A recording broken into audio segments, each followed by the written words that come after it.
Hola, buenas tardes. Agradecerles por la invitación, muy emocionada de poder participar y compartir con ustedes un rato en este tema que dada la coyuntura es tan importante y ver un poco cómo está la capacidad de respuesta que tiene el Estado, por ejemplo, para la atención de determinados problemas públicos. Y se le agrega el tema de gestión descentralizada básicamente porque ustedes saben que tenemos Estado unitario y descentralizado y no todo lo puede hacer el Poder Ejecutivo a nivel nacional, sino que tiene necesariamente que trabajar de manera coordinada y articulada con los gobiernos regionales y gobiernos locales para que todo funcione de mejor manera. Entonces, voy a detener el video para no tener problemas de conexión y voy a empezar con la presentación. Listo. Entonces, a ver, cuando hablamos de capacidad de respuesta del Estado y que no, ahora sí. Capacidad de respuesta del Estado es importante, un segundito para mover esto. Bien. Hablar un poco de qué se entiende por capacidad estatal, ¿no? Entonces, si bien la idea es tratar de aterrizar esta presentación un poco a cómo se ha venido atendiendo la emergencia, ¿no? Para viendo con casos concretos y aplicados, también es utilizar algunos conceptos teóricos en el marco de la gestión. Y por eso es importante mirar un poco qué cosas se entiende por capacidad estatal y también responder a otras preguntas a lo largo de la presentación de quién ejerce esta capacidad, en dónde la ejerce, cómo se expresa la capacidad estatal y cuál es la importancia de la ciudadanía en dicha capacidad. Para entrar al tema de capacidad estatal, quisiera hablar un poco de cómo ha evolucionado el concepto, porque así como evolucionan las sociedades, va evolucionando el rol del Estado, van cambiando también las organizaciones públicas, también estos distintos conceptos que utilizamos en gestión también van evolucionando. Si ustedes se acuerdan, en la década de los 70s, el Estado entra en crisis y se empieza a cuestionar cuál es el rol que tiene que cumplir el Estado. Veníamos de estados sobredimensionados, muy grandes, fuertemente intervencionistas, estados paternalistas, que tenían, además de ser estados empresarios, prestaban una serie de bienes y servicios en distintos ámbitos. Y el cuestionamiento es por qué el Estado tiene que estar prestando bienes y servicios que en realidad deberían ser provistos por el sector privado, que es muchísimo más eficiente. Y en realidad el Estado debería concentrarse en regular para ver que este mercado funcione de mejor manera y sobre todo intervenir cuando hay determinadas fallas en este mercado. También debería estar mirando todo lo que tiene que ver con la estabilización macroeconómica para evitar tener hiperinflaciones, para ver que realmente la moneda se valorice, y va a también ver temas como el tipo de cambio, por ejemplo. Y hay otro rol esencial que tendría que ver en cómo hacemos con las poblaciones vulnerables que no necesariamente acceden a una serie de servicios. Entonces, toda esta reconfiguración en el rol del Estado llevó a que el Estado se fuera achicando en los distintos países de Latinoamérica. Y luego de esto, cuando el Estado se achica y se empiezan a vender empresas y se empiezan a privatizar, ¿no? El tema es, ¿qué pasa con las organizaciones públicas? ¿No? Que las que subsisten y las nuevas organizaciones que tienen que crearse en el marco de este nuevo rol que tiene el Estado, por ejemplo, los organismos reguladores, la idea es que funcionen de la mejor forma posible. Y ahí es donde empieza a hablarse un poco de lo que es el fortalecimiento institucional. Entonces, capacidad estatal está más relacionado con ese tema de fortalecimiento. En muchos países, en Latinoamérica sobre todo, se empieza en los 80, ustedes saben que Perú empezó un poco después, más que todo en los 90, y este concepto de fortalecimiento hacía un poco referencia a reingeniería organizacional. En realidad era una mirada hacia adentro de la organización. Cada organización tenía que ver cómo estaban sus procesos de trabajo, veían si tenían algunos problemas concretos en la organización que requerían soluciones, y había mucha importancia en el recurso humano de esa organización. pero era una mirada organización por organización. No es, cuando hablaban de fortalecimiento institucional, no era una mirada sistémica ni transversal al Estado. Como todo concepto va evolucionando, y así vemos que en los 90, en Perú un poquito después, se empieza a hablar de el capacity building, ¿no? El desarrollo de capacidades en las organizaciones. Pero este es un concepto más amplio, mucho más grande, que conlleva a individuos, grupos, instituciones, organizaciones y sociedades para generar desarrollo, ¿no? Y desarrollo sostenible. Entonces, este concepto, por ejemplo, una de las críticas que se le daba era que no permitía vislumbrar bien dónde estaba el corte entre lo que tenía que ser el desarrollo, las capacidades o el desarrollo de capacidades de las organizaciones versus lo que era propiamente generar desarrollo para el país. El concepto igual va evolucionando y en realidad parte esto de capacity building pasa a un concepto que se le llama más bien de buen gobierno. Y lo que se ve es que hay que trabajar mucho en los recursos humanos, que hay que trabajar mucho en el fortalecimiento organizacional, todo lo que tiene que ver con los sistemas de gestión de las organizaciones, y también hay que ver todo lo que tiene que ver con una mirada más sistémica de las organizaciones a nivel de cómo coordinan y articulan para el cumplimiento de determinados objetivos. Entonces, este concepto se enfoca mucho en mejoras para desempeñar funciones, resolver problemas, alcanzar objetivos, inversión en capital humano, instituciones y prácticas. Si ustedes ven el primero, cuando hablábamos de fortalecimiento institucional, una mirada en la organización, este es muchísimo más amplio. Y ahora en realidad, cuando hablamos de temas que tienen que ver con qué tan bien funcionan las organizaciones y realmente se están cumpliendo el rol para el cual fueron creadas, en realidad el término que está detrás es el de gobernanza, que me imagino que todos ustedes ya lo habrán visto en sus cursos, ¿no? Y acá hay distintas formas de mirarlo, ¿no? Por ejemplo, podemos verlo desde enfoque legal, económico, más político, social. Por ejemplo, desde el punto de vista legal, tiene que ver más con el cumplimiento de la Constitución, que se cumpla con el principio de legalidad, que se respeten derechos, que administremos de manera adecuada la justicia. Si lo vemos desde una perspectiva más económica, tiene que ver en cómo hacemos que estas organizaciones no solamente sean eficientes y usen bien sus recursos, sino que sean efectivas y realmente den resultados, ¿no? Que esos recursos públicos realmente den resultados en la población.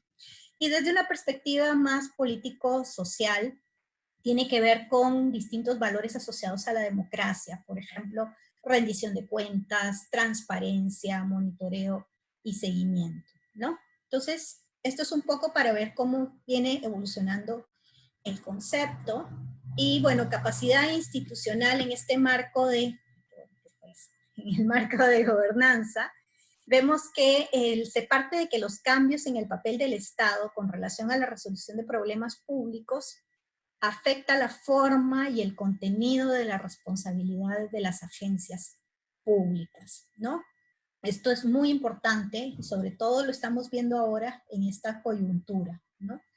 Ante un determinado problema público, ¿no? Va a terminar afectando la forma y el contenido de las responsabilidades. ¿Y esto cómo se ve o qué se traduce? Por ejemplo, habilidad de las organizaciones para absorber la responsabilidad que le toca, para operar más eficientemente y fortalecer la rendición de cuentas. Hemos visto que en el marco de la emergencia, ¿no? Hay distintos ámbitos que se tienen que atender, no solamente el sanitario, pero en atención al ámbito que le toca a cada una de estas organizaciones, que inclusive podría abarcar más de uno de estos ámbitos, sanitario, económico, atención de poblaciones vulnerables, control, ¿no? Por ejemplo, el Ministerio de Economía y Finanzas está en todos, ¿no? ¿Cómo hacemos para que esas organizaciones operen más eficientemente y fortalezcan rendición de cuentas? También promover y crear redes de interacción entre organizaciones del sector público y privado y organizaciones no gubernamentales. Ustedes saben que a veces para el cumplimiento de determinados objetivos de política, si bien es importantísimo la coordinación y articulación entre las organizaciones del sector público, En casos como los que estamos viendo, también importa la participación del privado, porque puede apoyar y permitir que se generen mejores resultados.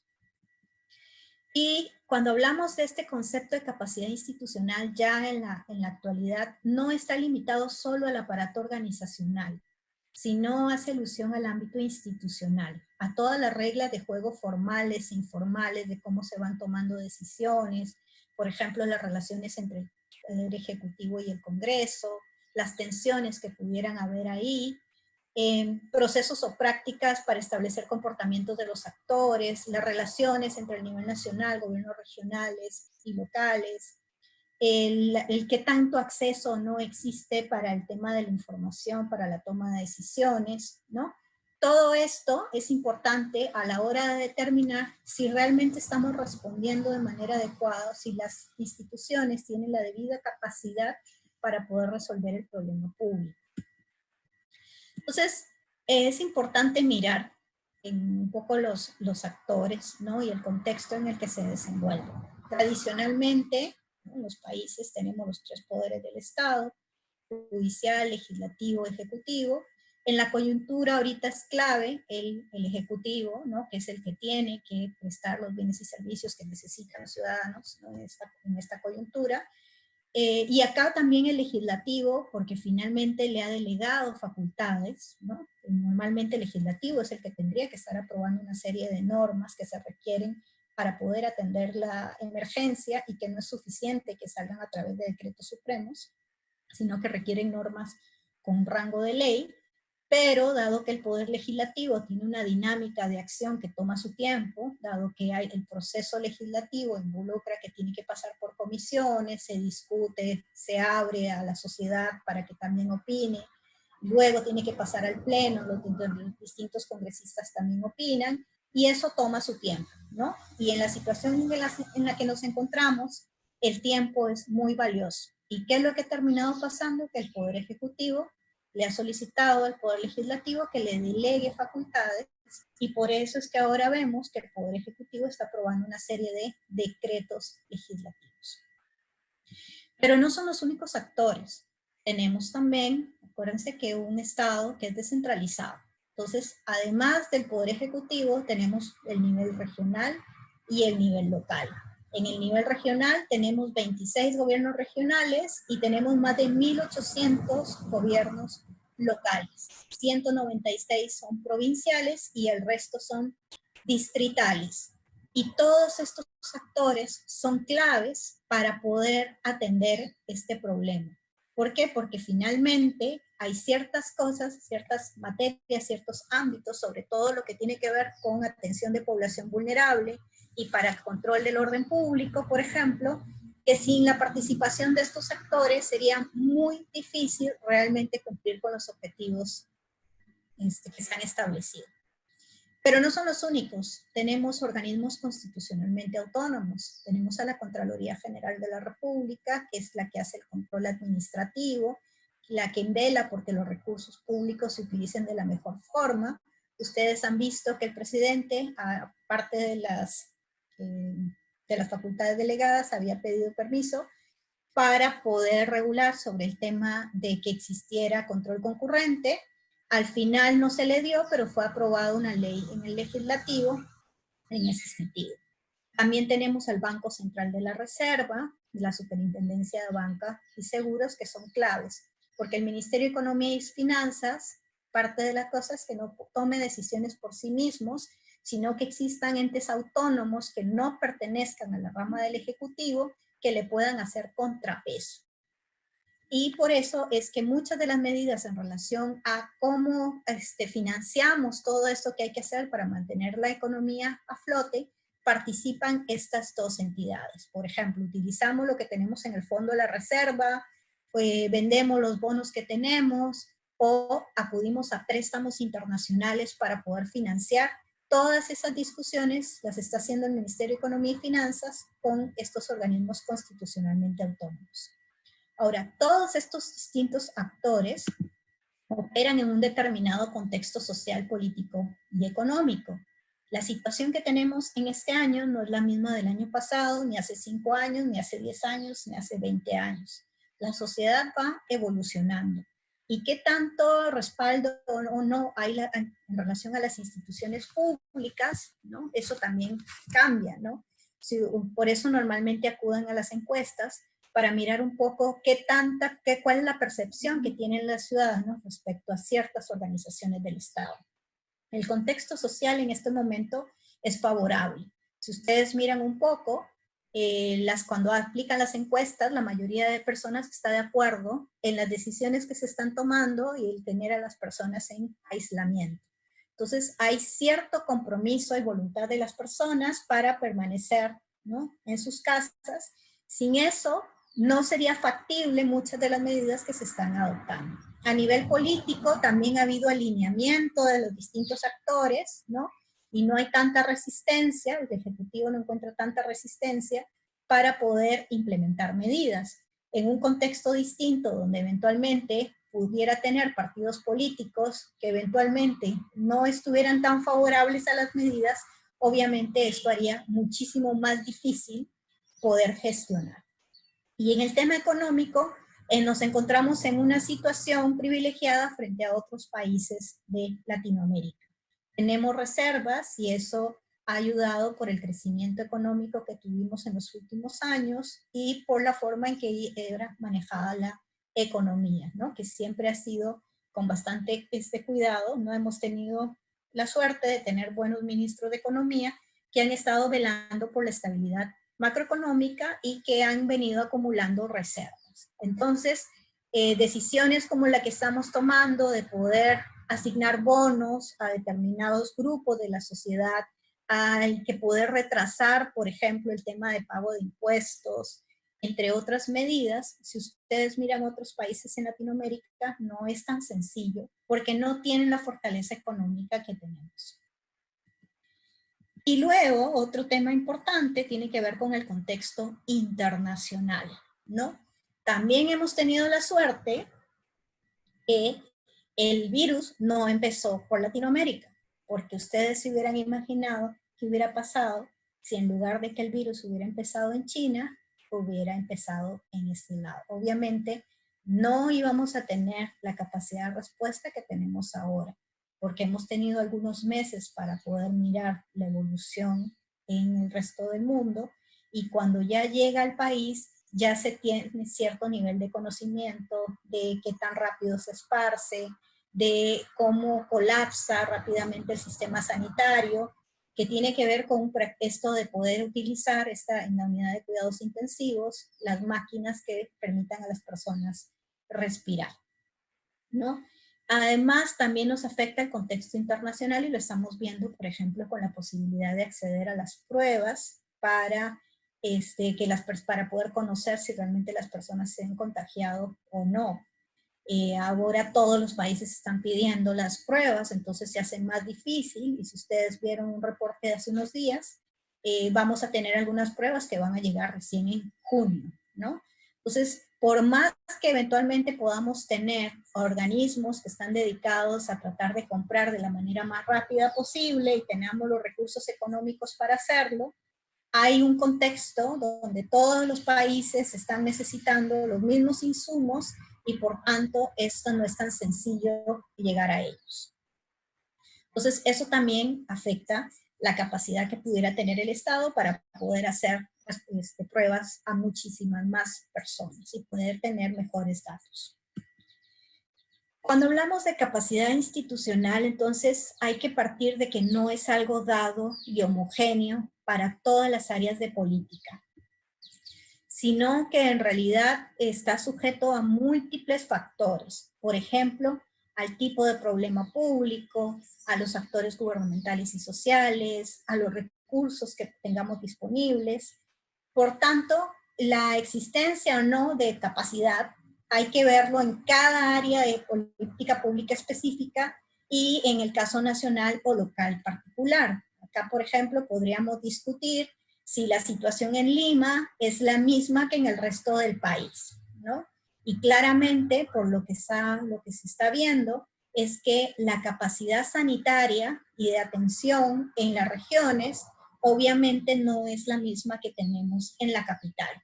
No tenemos a los médicos, las instalaciones, los insumos, las pruebas no se pueden necesariamente procesar en esos sitios, entonces obviamente en estos lugares tenemos una capacidad disminuida, ¿no?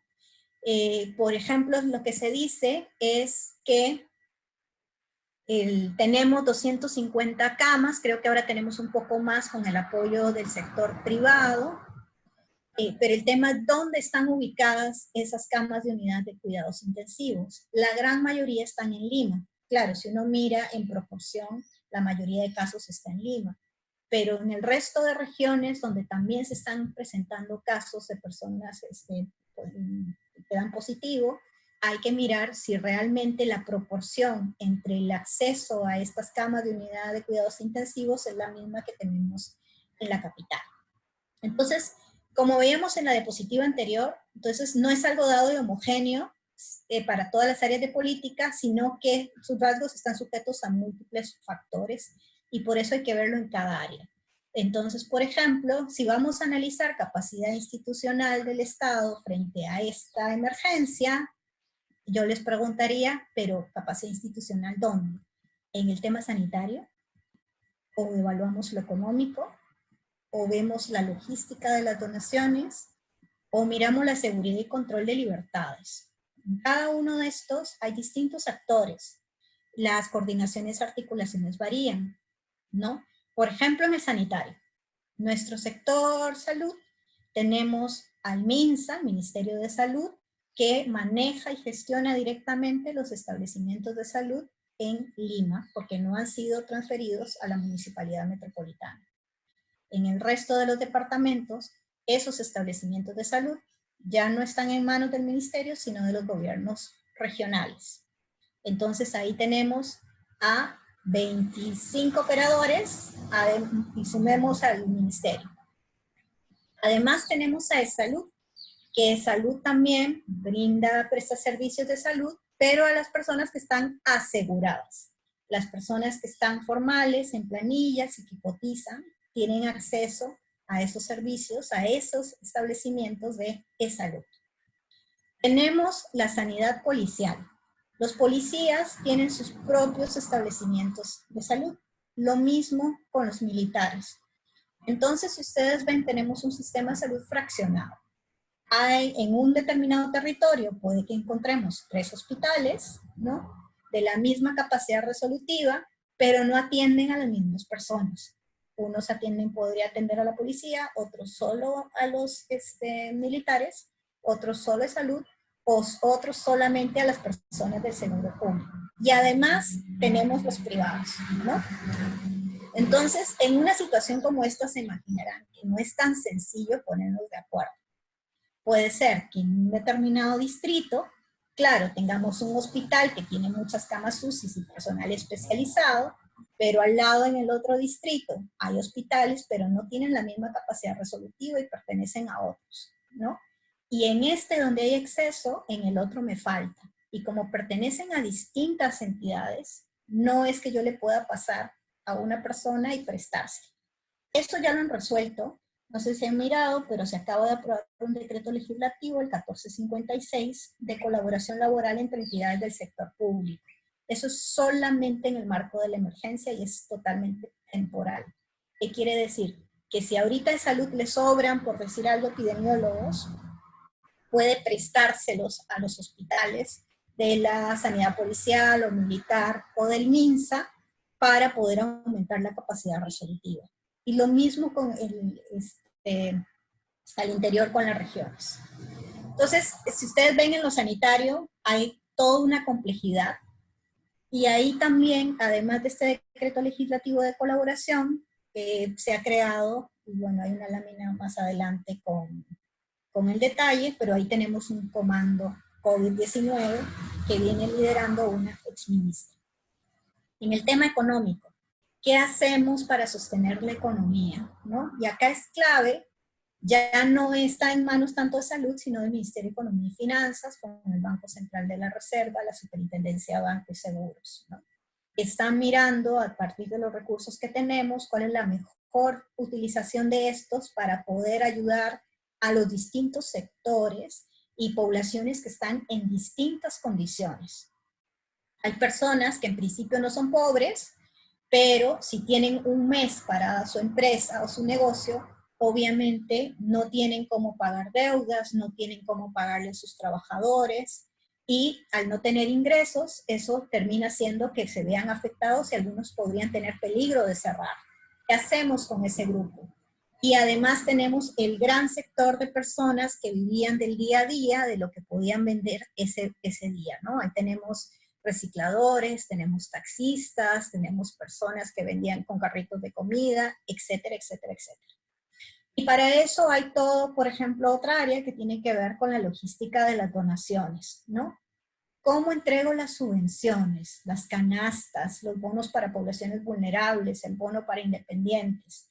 En un caso, por ejemplo, está el MIDIS, que está atendiendo poblaciones vulnerables y ha dado este bono de 380 soles a las familias pobres, ¿no? Luego tenemos el Ministerio de Trabajo, que junto con el Ministerio de Producción ha venido identificando trabajadores independientes y aparte se está repartiendo otro bono. Y luego tenemos el tema de las canastas, porque hay personas que no están en el CISFO, que no están en esta base de datos de independientes, no están registradas en ningún lado, pero que están en situación de pobreza y que requieren como alimentos para poder subsistir en estos días de aislamiento. ¿A quién le toca hacer esa identificación? A los gobiernos locales. Y el gobierno local básicamente ha tenido que ir casa por casa tratando de identificar a estas personas para poder hacer esta entrega de la canasta. Pero ahí se imaginarán todo lo que podría estar detrás para que ellos puedan comprar. Primero, ¿qué compro? ¿No? Eso es una pregunta que se puede hacer un alcalde. Lo otro, ¿qué hago si en mi territorio no tengo proveedores que tienen RUP o Registro Nacional de Proveedores en OCE? Y necesito comprar rápido, ¿no? ¿Cómo hago para identificar si esa persona ya recibió bono? Porque el CISFO, el MIDIS, no me ha dado la base de datos. Entonces, ¿cómo tengo que creerle a la persona que me dice que no tuvo, que esa familia no ha recibido bono? ¿Qué pasa si después la Contraloría cruza la información e identifica que hay inconsistencias? Eso podría ser que un alcalde tenga dudas y se demore en la toma de decisiones. ¿Qué hago si me están pidiendo para entregar una canasta, pero la persona a la que le tengo que entregar no tiene DNI?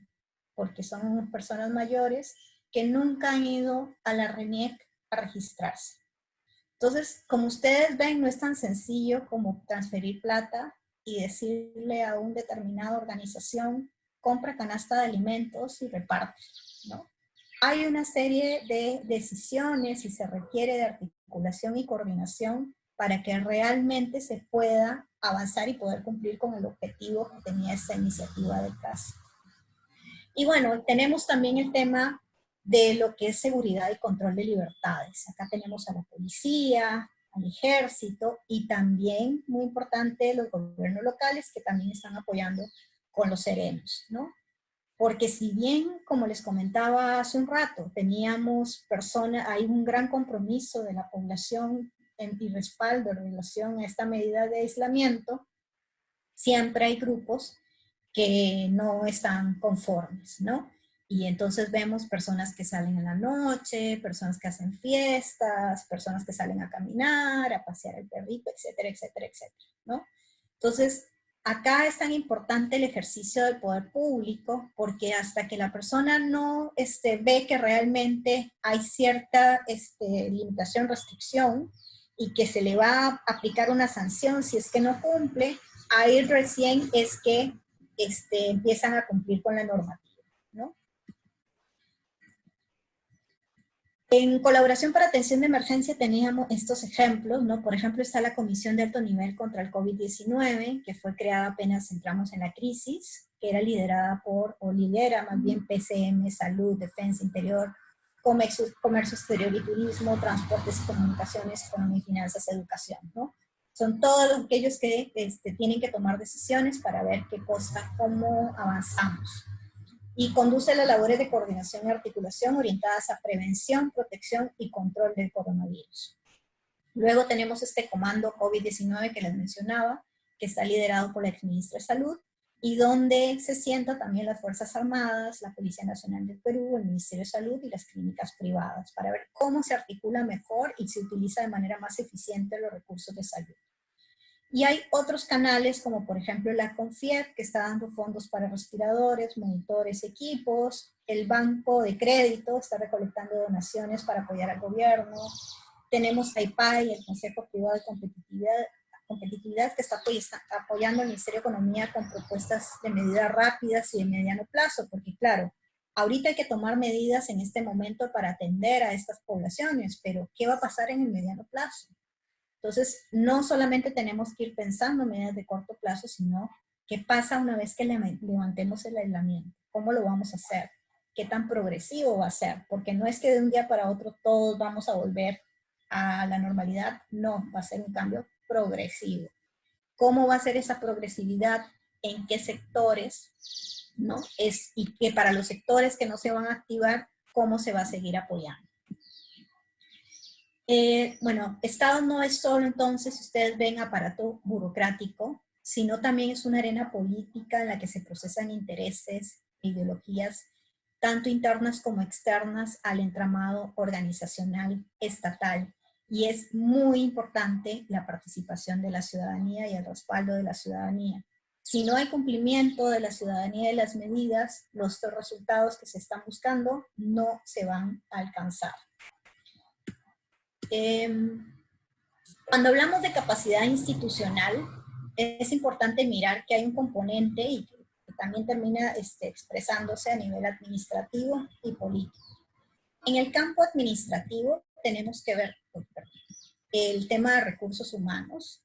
Es clave, ustedes saben que nada funciona si no tenemos el personal para movilizar, ¿no? Entonces, ¿qué perfiles se requieren? ¿Cuántas personas se requieren? ¿Dónde están esas personas? ¿Cómo hago para contratarlos rápido? ¿No? Entonces, hay una serie de medidas en relación al tema del recurso humano. El otro es propiamente a nivel de la organización. ¿Cuántos recursos financieros requieren esas organizaciones para cumplir con los objetivos? ¿Cuáles son las funciones de esa entidad? Dependiendo de su ámbito de responsabilidad, tengo que ver con quién coordino, con quién articulo. La estructura organizativa, no es lo mismo trabajar con una organización que solamente está concentrada en un determinado territorio que aquella que tiene alcance a nivel nacional y que tiene que coordinar con sus oficinas desconcentradas, los sistemas de gestión y todo el aparato y todas las relaciones de coordinación y colaboración intergubernamental. Y luego tenemos también todo lo que es el ámbito más político. Por ejemplo, quiénes están participando, cómo lo están participando, están apoyando o no están apoyando, hay voluntad política o no, qué formas están tomando las negociaciones para poder o no adoptar decisiones rápidas, luchas de poderes que pudieran haber, qué tanto se acepta o no la distribución existente de poder. Ahorita en el contexto en el que nosotros estamos, en realidad, en el ámbito político está bastante favorable, porque se tiene el respaldo del Congreso, se tiene el respaldo de gobiernos regionales y gobiernos locales, ¿no? De los partidos políticos. En realidad no es que se esté cuestionando las decisiones del Ejecutivo, sino pareciera que hay un bastante alineamiento de voluntades. No es la misma situación que encontramos en otros países, donde la postura del Ejecutivo no necesariamente es la misma que pudieran tener los alcaldes u otros, ¿no? Entonces, en esos casos, obviamente, la capacidad de respuesta que están teniendo esos países está muchísimo más limitada a la que tenemos nosotros.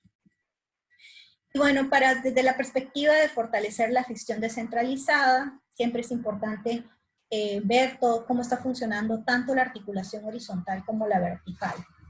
Horizontales dentro de la propia organización, porque ustedes saben que tenemos organizaciones sumamente complejas con muchas gerencias y todos tienen que coordinar, articularse y hablar el mismo lenguaje. Dentro del sector, porque en un ministerio, en un determinado sector puede estar el ministerio, pero al interior tiene una serie de organismos públicos, por ejemplo en salud, el MINSA como ministerio, pero tiene el INS, que es el organismo público, que es el que está procesando las pruebas. A nivel de multisectorial, ¿no? Donde ya intervienen más de un sector, y transsectorial, donde ya trasciende lo sectorial y también participan los privados. Y vertical, ya estamos en relación del Ejecutivo con los gobiernos regionales y locales, donde hay una serie de comisiones, está en las mancomunidades, que también son grupos de gobiernos regionales y de gobiernos locales, donde hay un representante y tienen intereses en común. Es más fácil para ellos manifestar cuáles son sus intereses y preocupaciones. Está la NGR también. Y ya para ir terminando, entonces, lo que quería dejar claro es que la capacidad institucional se debe partir de una noción amplia del concepto, que no se limita al aparato organizacional. Entonces, cuando se preguntaban si hay capacidad de respuesta, claro, tenemos en este momento capacidad de respuesta porque hemos tenido tiempo para prepararnos y además, dado el contexto internacional que existía, ha permitido alineamiento de voluntades en el plano político y también que la sociedad se haya concientizado sobre la necesidad de adoptar determinadas medidas. Eso ha hecho que el país entre mejor preparado para la atención de esta emergencia. Y bueno, que la capacidad institucional puede explorarse a partir de instancias de gestión estatal en los diferentes poderes del Estado, pero también hay que ver en los ámbitos de gobierno. No solamente podemos verlo desde la perspectiva de lo que está haciendo el Poder Ejecutivo, sino hay que verlo en conjunto con todos los actores dentro del Estado que participan, con la sociedad civil y con el sector privado. Listo, muchas gracias. Muchas gracias, Cintia, por la ponencia de hoy día. De hecho, chicos, en el chat les estoy dejando un link para que puedan opinar sobre la satisfacción de, o lo que piensan, o la imagen que se llevan de esta temática del día de hoy. Y aparte quisiera preguntar, o bueno, que dejen en la caja de comentarios las dudas que tienen para poder hacerle llegar a la profesora Cintia Arguedas, en todo caso.